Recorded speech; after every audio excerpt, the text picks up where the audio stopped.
Владимир Вазов. Име, което остава свързано с една от великите отбрани в българската история. Роден е на 14 май 1868 година в Сопот. Той е част от прочутия род Вазови, брат на писателя Иван Вазов и на генерала Георги Вазов. Но неговият път не е в литературата, а в армията. Участва в Балканските войни и се утвърждава като способен офицер и артилерист. Владимир Вазов посвещава живота си на службата към България, но името му става безсмъртно при Дойран през Първата световна война.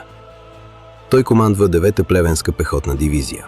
Срещу българските позиции се изправя многократно превъзхождащ противник. Вазов знае, че победата няма да дойде само със смелост.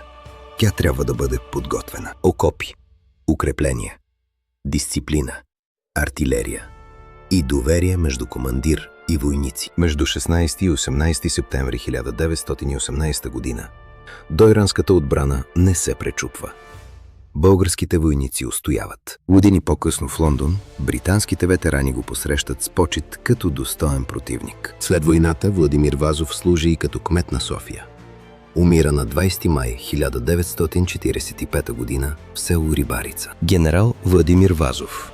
Героят от Дойран.